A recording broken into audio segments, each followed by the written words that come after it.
Welcome to our channel. Have you ever agreed to do something even though you really wanted to say no? Maybe a friend asked you for a favor, a coworker gave you an extra task, or someone invited you to an event when you already had other plans.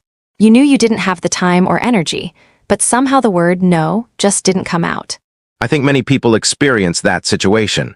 Saying no sounds like a simple thing, but emotionally it can be much more complicated. A lot of people are comfortable saying yes, even when yes creates stress for them. Exactly. And the interesting thing is that many people don't avoid saying no because they don't have an opinion. They avoid it because they are worried about how the other person will feel. They worry about disappointing someone. Yes, they worry that the other person will think they are selfish, unhelpful, or unfriendly. And sometimes that fear is stronger than their own awareness of what they actually need. That's a very important point. A person may know they are already too busy. They may know they need rest. They may know they cannot take on another responsibility, but they still say yes because they want to maintain a positive image. They want to be seen as someone who is reliable. Exactly. Being reliable is a good quality. Being kind is a good quality. Being willing to help others is also valuable. The problem appears when helping others constantly means ignoring yourself. So the issue is not helping people. Right? The issue is losing balance. I think this is something people often misunderstand. They think saying no means becoming less caring. Yes, but saying no and caring about people can exist together. In fact, sometimes a healthy no allows you to be more present when you do say yes. That's interesting. Can you explain that? Sure, imagine someone agrees to every request. They say yes to every project, every invitation, every favor. At first, people may see them as helpful, but over time, they become exhausted. They may start feeling frustrated, and the quality of what they do may decrease. So their yes is not actually helping anyone anymore. Exactly. Sometimes a thoughtful no creates a better result than an unwilling yes. That's a powerful idea. Because the meaning of a yes matters. A genuine yes, when you truly have the time and willingness, has much more value. I think many people learn this lesson after experiencing burnout. Yes, they reach a point where they realize they have been giving too much energy away and not leaving enough for themselves. But why is saying no so emotionally difficult? I think there are several reasons. One reason is that humans naturally want connection. We want to feel accepted and valued by others. So saying yes can feel like a way to protect relationships. Exactly. Somewhere in our minds, we may connect saying no with rejection. We think, if I refuse this, maybe this person won't like me anymore. Even though that is not always true. Right? Healthy relationships can handle boundaries. That's an important phrase. Healthy relationships can handle boundaries. Yes, a strong relationship is not built on one person always agreeing.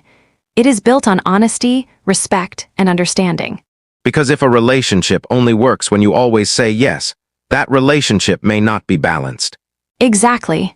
I think this topic is especially useful for English learners, because saying no politely is also an important communication skill. Absolutely. Many learners know how to say no, but they are unsure how to express it naturally in different situations. Because a direct no can sometimes sound too strong. Yes, the meaning is correct, but the tone may not match the situation. So English has many ways to express refusal politely.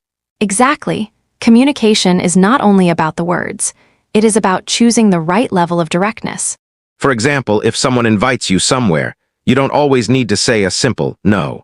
Right, you can say something like, I'd love to, but I already have plans. Or, thanks for inviting me, but I won't be able to make it. Those responses show appreciation while still communicating your decision. Exactly, you are not rejecting the person. You are declining the specific request. That difference is very important. Yes, many people confuse refusing a request with rejecting a person. But they are not the same. Not at all. You can respect someone and still say no. You can care about someone and still have limits. You can appreciate an opportunity and still decide it is not right for you. Exactly. I think another challenge is that some people over-explain when they say no. That's very common. They feel guilty, so they give a long explanation. Yes, they think they need to prove that their reason is acceptable. But sometimes a simple explanation is enough. Exactly. A boundary does not always need a long defense. That's a difficult lesson for many people. It is, because when we feel guilty, we often try to convince the other person that we are allowed to say no. But our time and energy are already valuable. Exactly. So learning to say no is partly learning to trust our own decisions. Yes, it is about recognizing that your needs matter too. I think one of the reasons people struggle with saying no is that they often confuse kindness with unlimited availability. They believe that being a good person means always being ready whenever someone needs them. Yes, but kindness without boundaries can become exhausting. Real kindness does not mean giving everything you have until there is nothing left for yourself. That is a very important distinction. Because many people think about kindness only from the perspective of the other person. They ask, "How can I help?" But they don't always ask, "Do I actually have the ability to help right now?" So they focus on the request, but ignore their own situation. Exactly. Imagine someone asks you to help with a project. You already have several important tasks, your schedule is full, and you are feeling stressed. If you immediately say yes, you may create a bigger problem later. Because you may not be able to do the new task well. Right, you may become tired, lose focus, or even start feeling negative toward the person who asked. And that can damage the relationship more than an honest no would have. Exactly. A respectful no at the beginning can prevent frustration later. That makes a lot of sense. I think another thing people need to understand is that saying no is not a fixed personality trait. Some people say, "I'm just bad at refusing people." But it is actually a skill that can be developed. Like any other communication skill. Yes, at first, it feels uncomfortable because it is unfamiliar. But with practice, it becomes easier. So the goal is not to become someone who says no all the time. Definitely not. The goal is to become someone who can make thoughtful choices. Knowing when to say yes and when to say no. Exactly. A balanced person is not someone who refuses everything. A balanced person understands their priorities. That word is important, priorities. Yes, because every time you say yes to something, you are also saying no to something else. That's an interesting way to think about it. For example, if you say yes to working extra hours every evening, you may be saying no to rest, hobbies, family time, or personal development. So every decision has a hidden cost. Exactly. We don't always notice that because the cost may not appear immediately. It appears later. Yes, maybe weeks or months later, when someone feels exhausted and wonders why they have no time for themselves. I think many people reach that point because they never consciously choose their commitments. That's true. They simply accept whatever comes to them. A request appears, they say yes. An invitation appears, they say yes. A responsibility appears, they say yes. And slowly, their life becomes full of things they never intentionally chose. That is a powerful observation. Because saying no is also about creating space for the things that matter. So a no is not only about rejecting something. Exactly, it is also about protecting something. Your time, Your energy, your goals, your relationships, your health. your peace of mind. I think this idea is very useful for people who are learning English too. Why do you say that? Because many language learners struggle with how to use their limited time. They want to improve, but they often say yes to many distractions. That's a great connection. They spend hours doing things that don't help their goals, and then they say they don't have time to study English. Yes, sometimes improving requires saying no to certain habits. Not forever, but enough to create space. Exactly. Maybe saying no to unnecessary scrolling, constant distractions, or activities that don't support your goals. So boundaries are useful not only with other people, but also with ourselves. Absolutely. That's an interesting point. We often think about boundaries as something we create with other people. But personal boundaries are also important. They help us manage our own behavior. For example, deciding when to stop working, Or deciding when to rest. or deciding how much time to spend online. Exactly. A person without personal boundaries can easily lose control of their own time. I think another difficult situation is saying no to people we care about. Yes, that is often the hardest situation because emotions are involved.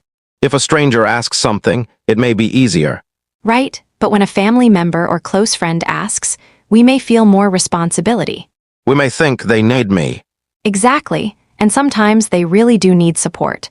but even in close relationships, balance matters. Because constantly ignoring your own needs can eventually create resentment. Yes, and resentment is dangerous because it often appears silently. Someone keeps saying yes, but inside they are becoming unhappy. Exactly. Then one day, they may suddenly become angry, and the other person doesn't understand why. Because the real problem started much earlier. Right? It started when honest communication was avoided. So saying no can actually protect relationships, Yes, because honesty creates trust. even when the answer is not what someone hoped for. Exactly. People may be disappointed temporarily, but they can respect honesty. That reminds me of another important skill, offering alternatives. Yes, that is a great way to make a no feel more supportive. For example, instead of saying, I can't help you, you might say, I can't do it this week, but maybe I can help next week. Exactly. Or, I don't have time to take this project, but I can suggest another approach. So you are still being helpful while respecting your limits. Right? A boundary does not always have to be a closed door. Sometimes it is a different path. I really like that idea. Because communication is about finding solutions, not just delivering answers. And that is why saying no requires emotional intelligence. Exactly. You need to understand yourself and consider the other person's feelings. You need honesty and empathy at the same time. Yes, too much focus on yourself can become selfishness. Too much focus on others can become self-neglect. The balance is somewhere in the middle. Exactly. I think one of the most common places where people struggle to say no is the workplace. Work situations can be especially difficult because there are professional relationships, expectations, and sometimes power differences involved. Yes, many people worry that refusing a request from a manager or a colleague will make them look uncooperative. Exactly. They think, if I say no, people might think I'm not committed to my job. But there is a difference between being committed and accepting everything without thinking. Absolutely. A committed employee wants to do good work. And sometimes doing good work means being realistic about what is possible. That is a very important point. If someone already has 5 urgent tasks and receives another urgent task, simply saying yes may not actually solve the problem. Right? It may create confusion because now there are 6 priorities competing for attention. So instead of immediately saying yes, a better response might be discussing priorities. Exactly. In professional English, there are many ways to communicate this politely. For example, You might say, I'd be happy to help with this. Could we discuss which task should be the priority? that sounds very professional because you are not refusing the work itself. Right? You are showing willingness while being honest about your current situation. Another example might be, I'm currently working on several deadlines. When would you like this completed? Exactly. That question is powerful because it creates a conversation about expectations. Instead of silently accepting pressure. Yes, good communication often means making invisible problems visible. What do you mean by that?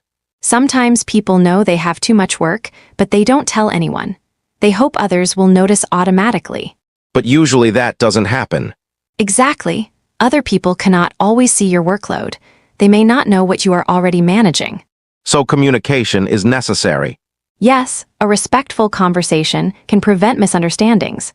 I think this is a valuable lesson for English learners, because workplace communication requires more than vocabulary. Absolutely. You need to understand tone, politeness, and intention. The same sentence can sound completely different depending on how you express it. Exactly.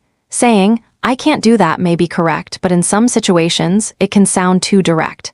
So you might say, I'm afraid I won't be able to take this on right now. Yes, or, I don't think I'll have enough time to complete this properly. That second one is interesting because it focuses on quality. Exactly. You are explaining that your goal is to do good work, not avoid responsibility. That changes the meaning. Yes, good communication helps people understand the reason behind your decision. I think another challenging situation is when someone keeps asking after you already said no. Yes, that can be very uncomfortable. For example, someone says, "Can you help me this weekend?" You say no, but they continue asking. Right? Some people become uncomfortable and eventually give in because they don't want conflict. So how can someone handle that? The key is staying calm and repeating your boundary without becoming aggressive. So you don't need a new explanation every time. Exactly.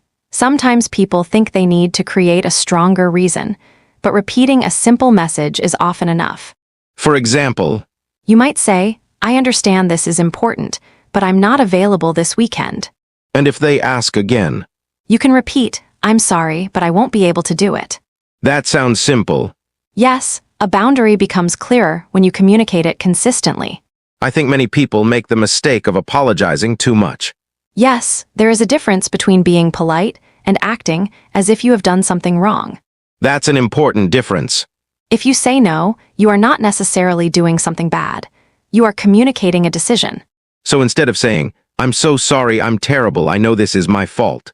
Exactly. You don't need to make yourself the villain for having limits. That is a powerful idea. Of course, being respectful matters, but respect includes respecting yourself too. I think many people were taught that being good means always putting others first. Yes, many people grow up with that message. And helping others is important. Absolutely. But healthy relationships are not built on one person constantly sacrificing. They are built on mutual respect. Exactly. Let's talk about another situation, when you disagree with someone. That is another form of saying no. Sometimes saying no means saying, I see things differently. And many people avoid disagreement because they think disagreement creates conflict. Yes, but disagreement does not always have to become an argument. It depends on how we communicate. Exactly. You can disagree while still showing respect. What are some examples in English? You might say, I understand your point, but I see it differently. That sounds much softer than saying, you're wrong. Exactly, or that's an interesting perspective. I had a different experience. So you are rejecting an idea without rejecting the person. That is the key. I think this connects with the whole topic. Saying no is not about pushing people away. Right? It is about expressing yourself honestly while maintaining respect. A healthy no creates clarity. Exactly. And clarity helps relationships. Yes, because people know where they stand with you. They don't have to guess what you really think. And you don't have to pretend. I think one of the hardest parts of saying no is not actually the conversation itself. Sometimes the hardest part comes afterward, when you start questioning your decision. That is so true. Many people can say no, but then they spend hours thinking, did I make the right choice? Did I hurt someone's feelings? Should I have agreed instead? So the emotional pressure continues even after the conversation ends. Exactly. This is where many people struggle. They believe that feeling guilty means they did something wrong. But guilt and responsibility are not always the same thing. Exactly.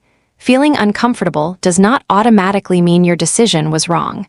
Sometimes discomfort simply means you did something unfamiliar. That is a very important distinction. Think about any new skill. The first time you do something different, it may feel strange. Saying no can feel strange if you're used to always saying yes. So the uncomfortable feeling is part of learning. Yes, it does not mean you should immediately change your decision. I think many people need to learn how to sit with that feeling. Absolutely. Instead of immediately trying to remove the discomfort, you can ask yourself, why do I feel this way?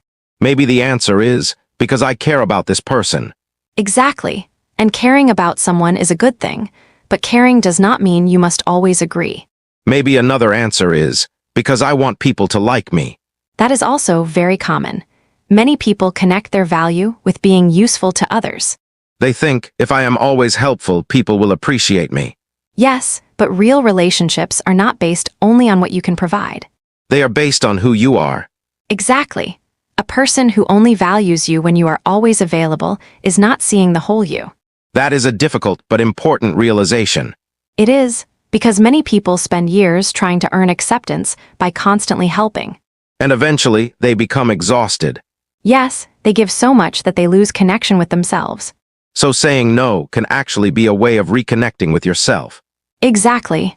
I think another useful idea is that every person has limited resources. Yes, we all have limited time, energy, attention, and emotional capacity. But sometimes we act as if these resources are unlimited. Right? We say yes as if tomorrow will always have more time. But tomorrow also has responsibilities. Exactly. So making choices about your resources is necessary. Yes, it is not selfish. It is realistic. I think this is especially important in modern life because there are so many demands. Absolutely. People receive messages, requests, invitations, and information constantly. There are more ways than ever for people to ask for our attention. Exactly. That makes the ability to create boundaries even more important. Because without boundaries, everything can become a priority. And when everything is a priority, nothing receives your best attention. That is a great point. Learning to say no helps you decide what deserves your energy. Let's talk about language again. Many English learners want more expressions for politely refusing something. Sure, one useful group of expressions involves showing appreciation first. For example, If someone invites you somewhere, you can say, "Thanks for thinking of me, but I won't be able to make it." that sounds friendly. Yes, you acknowledge the person's kindness before giving your answer. Another situation might be when someone asks you to do something. You could say, "I appreciate you asking, but I'll have to pass this time." I'll have to pass is a very natural expression. Yes, it is common in casual conversations. What about professional situations? In professional settings, you might say, "I'm not able to take this on at the moment," or "I don't have the capacity to commit to this right now." That sounds more formal. Exactly. The important thing is choosing language that matches the situation. So communication is not just knowing words. It is knowing when and how to use them. Exactly. I think another useful expression is offering an alternative. Yes, alternatives can make a refusal feel more collaborative. For example, I can't join the meeting today, but I'd be happy to review the notes afterward. Perfect example. You are saying no to one option, but you are still showing willingness to contribute. So a no does not always mean closing the door completely. Right? Sometimes it means finding a better way. That is a very mature approach. It requires understanding both your own needs and the needs of others. Which brings us back to balance. Exactly. Saying yes all the time is not sustainable. Saying no all the time is not healthy either. The goal is thoughtful communication. Yes, being honest, respectful, and aware. I think there is another important lesson here. Sometimes people are afraid that if they start saying no, they will become less kind. But often, the opposite happens. Really? Yes, when you stop agreeing to everything, the yeses you give become more meaningful. Because they are real choices. Exactly. When you help someone because you genuinely choose to help, your support is more positive. It comes from willingness instead of pressure. Right. So boundaries can actually improve the quality of our kindness. Absolutely. That is a very different way to think about saying no. And that is why this skill is so valuable. It is not just about refusing things, it is about making conscious decisions. Decisions that respect yourself and others. Exactly. I think one of the best ways to understand the importance of saying no is to look at real situations from everyday life, because this is not just a communication theory. People face these moments every day. Yes, the situations may look different, but the feeling is often the same. Someone asks for something, we feel pressure, and we have to decide how to respond. Exactly. Let's imagine a simple situation. A friend sends you a message and says, "Can you help me move this weekend?" Many people immediately want to say yes because they care about their friend. Right, helping a friend is a good thing. But imagine you already have important plans, you are exhausted from work, and you really need time to rest. This is where the conflict appears. Exactly, one part of you says, "I want to be a good friend." Another part says, "I also need to take care of myself." So what would be a healthy response? You might say, "I'd love to help, but I won't be available this weekend. Maybe I can help you find another solution." That response is interesting because it does not ignore the friend. Exactly. You are recognizing their need while being honest about your situation. And sometimes that honesty actually strengthens friendships. Yes, because good friendships can handle honest communication. Let's imagine another situation at work. A colleague asks you to finish something for them because they are busy. This happens often, and again, the answer depends on the situation. You don't want to be unhelpful. Right, but you also don't want to silently take on responsibilities that are not yours. So how could someone respond? They might say, "I understand you're under pressure. I'm also managing a few deadlines right now. Can we discuss what needs to be prioritized?" That sounds professional because it moves the conversation towards solving the problem. Exactly, you are not creating conflict. You are creating clarity. I think that is one of the biggest differences between healthy and unhealthy communication. What do you mean? Unhealthy communication often avoids problems until they become bigger. Healthy communication addresses problems early. That is a great observation. Someone who always says yes may look easy to work with at first, But later, they may become overwhelmed. while someone who communicates their limits clearly may actually be more reliable. Exactly. Reliability is not about accepting everything. It is about making realistic commitments and keeping them. That is an important lesson. Another situation is social invitations. Some people feel guilty when they decline invitations. They think, if I don't go, my friends will think I don't care. Yes, but relationships need space. You cannot attend every event, every dinner, and every activity. Because everyone has different needs and responsibilities. Exactly. A healthy relationship allows people to have their own lives. So saying no to an invitation is not saying no to the relationship. Right? It is simply saying no to one specific situation. That distinction can remove a lot of unnecessary guilt. Yes, many problems come from making something personal when it is actually practical. Can you explain that? Sure, someone invites you to dinner and you say you cannot come. The person may think, they don't want to spend time with me. But the reality might simply be, they have other responsibilities. Exactly. We often create emotional meanings that are not actually there. That is true. Learning to communicate clearly helps reduce those misunderstandings. I think another important skill is accepting other people's no. Yes, this is the other side of the conversation. Many people want to learn how to say no, but they also need to learn how to hear no. Exactly. Respect goes both ways. If someone refuses our request, it does not automatically mean they don't care about us. Right? They may simply be protecting their own time or energy. So we should give others the same freedom we want for ourselves. Exactly. Healthy boundaries are mutual. That is a powerful idea.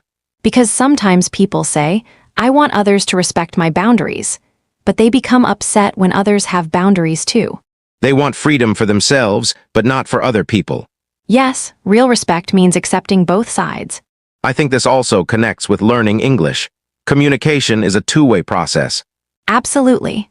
Learning to express yourself is important, but learning to understand others is equally important. You learn not only how to speak, but also how to listen. Exactly. And saying no is actually a listening skill too. Interesting, how so? Because before saying no, you need to listen to yourself. You need to notice your own feelings, energy, and priorities. That is a great point. Many people are very good at listening to others, but not good at listening to themselves. Yes, they notice everyone's needs except their own. So learning to say no begins with self-awareness. Exactly. You need to ask yourself questions like, do I really want to do this? Do I have enough time? Am I agreeing because I want to or because I am afraid? Those questions can reveal a lot. And they help you make better decisions. Yes, because a thoughtful decision is always better than an automatic reaction. I think the most important lesson from this conversation is that saying no is not really about refusing people. It is about communicating honestly. Exactly. Many people hear the word no and immediately think about negativity. They imagine conflict, disappointment, or rejection. But a respectful no can actually create healthier communication. Because it gives people a clearer understanding of each other. Yes, when we always say yes even when we don't mean it, we create confusion. Other people may think we are comfortable with something when we are actually struggling. And over time, that can create frustration. Exactly. Honest communication prevents those hidden feelings from building up. I think one reason this topic matters so much is because modern life is full of choices and requests. Yes, every day we receive messages, invitations, tasks, and responsibilities. Without the ability to make decisions, our time can easily be controlled by other people's priorities. That does not mean other people are trying to control us. Right, most people are simply asking for something they need. The important thing is that we also consider what we need. So boundaries are not walls that separate us from people. Exactly, they are more like doors. They allow us to decide what we let in and what we need to protect. I really like that image. Because healthy boundaries do not mean becoming distant or cold. They help us build relationships based on honesty rather than obligation. That is a big difference. Yes, a relationship based only on obligation can become exhausting. A relationship based on respect can become stronger. Let's also remember the language side of this topic. For English learners, learning how to say no naturally is a practical skill. Absolutely. Real conversations are not only about knowing how to agree. They are also about expressing different opinions, setting limits, and making choices. Because real life includes many moments when we cannot say yes. Exactly. Sometimes we cannot accept an invitation. Sometimes we cannot take on more work. Sometimes we cannot help immediately. Sometimes we simply have a different opinion. And all of those moments require communication. Yes, the goal is not to avoid these situations. The goal is to handle them with confidence and respect. I think many English learners worry too much about making mistakes when speaking. Yes, but sometimes the bigger challenge is not grammar. It is having the courage to express what you really mean. That is a great point.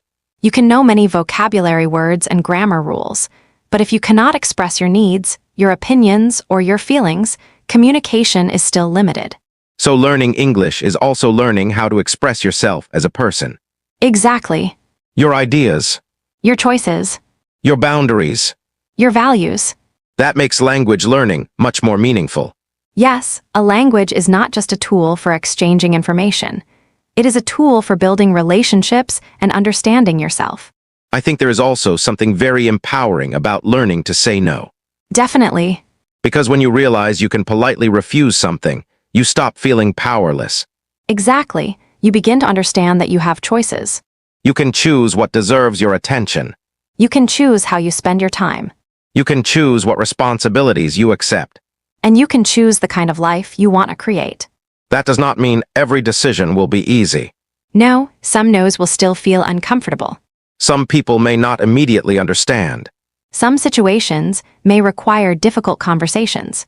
But discomfort does not mean you are doing something wrong. Exactly. Sometimes growth feels uncomfortable because you are changing an old habit. And for many people, always saying yes has been a habit for years. Yes, changing that habit takes patience. So if someone is practicing this skill, they do not need to become perfect immediately. Absolutely not. Start with small situations. Maybe saying no to a small request. Maybe expressing your preference more clearly. Maybe taking a moment before automatically agreeing. Those small changes create confidence. And confidence creates better communication. Exactly.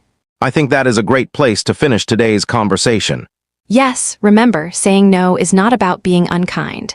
It is about being honest, respectful, and aware of your own limits. A thoughtful no can protect your time. It can protect your energy. It can protect your relationships. And sometimes, it can even help you become more helpful because your yes becomes more genuine. So the next time you feel pressure to agree to something, take a moment. Ask yourself what you truly want and what you realistically can do. Communicate with kindness. Speak with honesty. And remember that a healthy relationship is built not only on the things we give. It is also built on the ability to be ourselves. Thank you for joining us for this episode. We hope this conversation helps you become more confident, not only in English, but also in everyday communication. Keep practicing, keep listening, and keep expressing yourself. Because every conversation is an opportunity to understand others and understand yourself a little better.